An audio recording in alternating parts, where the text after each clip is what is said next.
Olá, boa tarde. Meu nome é Isaac e hoje estou apresentando na disciplina de testes sobre a abordagem de testes.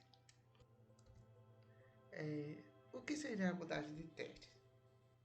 Bom, no desenvolvimento de softwares não dá para testar tudo, então é necessário que tenhamos uma técnica para que possamos tanto diminuir o tanto de casos de teste, como tentar achar a maior probabilidade de erros possíveis. Quais abordagens seriam essas? Que tipos de abordagens de teste seriam essas? Bom, tem dois tipos de abordagem. Tem a abordagem estrutural, que é também chamada teste estrutural, que também é chamado de teste de caixa branca. E tem uma abordagem mais funcional, que é o teste funcional, também conhecido como teste de caixa preta. Teste de caixa preta. O que seria esse teste de caixa preta? Bom, o teste de caixa preta, ele funciona. O que ele é e o que ele funciona da seguinte forma.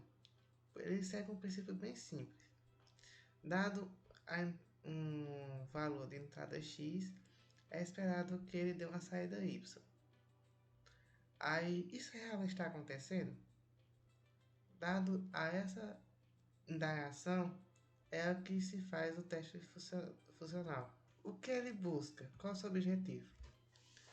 Ele tem um foco direcionado à especificação, ou seja, ao requisito do sistema, para saber se de fato o software está cumprindo à risca o que o mesmo se pede.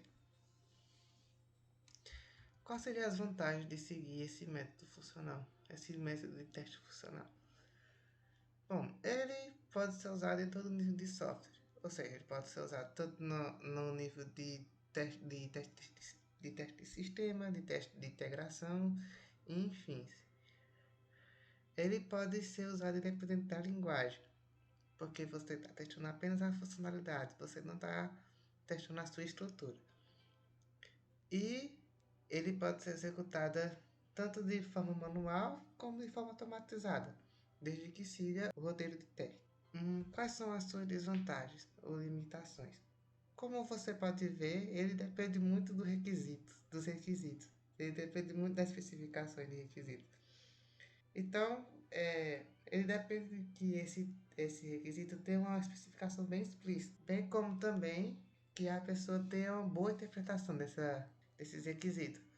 Uma vez que uma má interpretação desses requisitos pode acarretar ou um problema no software ou um problema no teste também. Ele não cobre funcionalidades ausentes e ele não se preocupa com a prioridade, ou seja, é, o, o testador ou o gerente do projeto tem que definir quais funcionalidades são críticas, porque como você está fazendo um teste de funcional, não está tendo contato direto com a estrutura do código, possa ser que, dependendo do teste que for fazer, pode comprometer o sistema. Então, ele não cobre isso. Existem alguns métodos de teste funcional. Tem a participação equivalente, valores limite, tabelas de decisão e gráfico de causa e efeito. Mas eu vou me atentar apenas à participação equivalente e valores limites. Partição equivalente. O que é a partição equivalente? Uma partição equivalente consiste em um conjunto de dados, tanto de entrada como de saída, em que o teste de qualquer um de seus elementos gera o mesmo resultado do teste. Já o critério de partição de equivalência consiste em utilizar esse conhecimento para definir um conjunto de casos de teste eficiente, um caso para cada classe. Como funciona essa partição equivalente? Bom, primeiro identificamos as classes equivalentes e depois geramos apenas um caso de teste para cada classe. Qual é o seu objetivo? Seu objetivo é filtrar um subconjunto de entradas com grande probabilidade de encontrar defeitos. Quais são as vantagens? Bom, as vantagens é que você pode evitar testes exaustivos e redundantes, diminuir custo de execução de testes e também aumentar a eficiência do caso de teste criado. Por exemplo, dado uma nota bimestral. Bom, nota bimestral, nota comum, tanto para ensino médio, ensino fundamental, que a nota varia entre 0 e 10.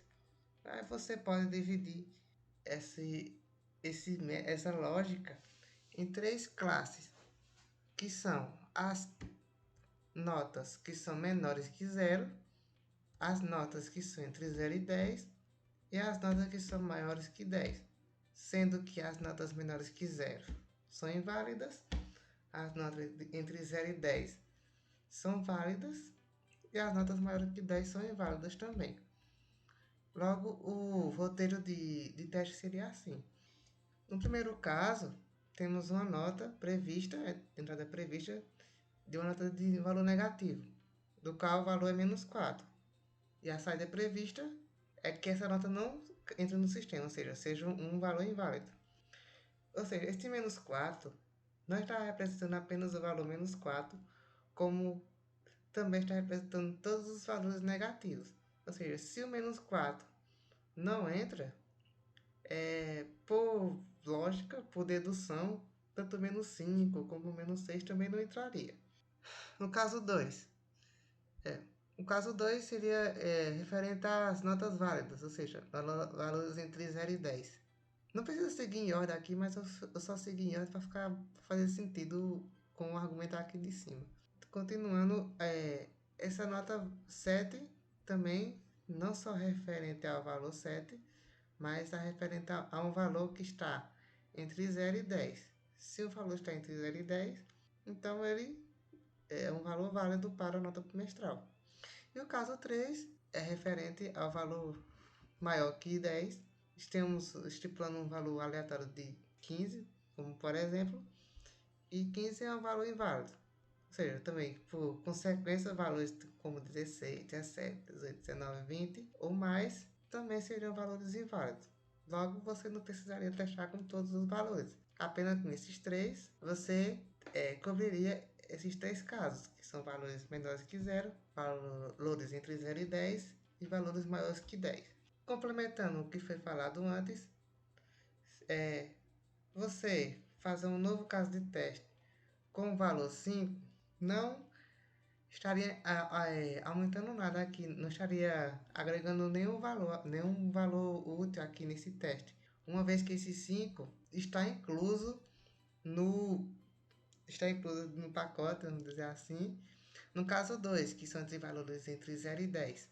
Logo, não seria necessário você fazer esse teste de 5, com 5, porque se com 7 funcionou, com 5 também funcionaria. Então, esse seria um teste redundante.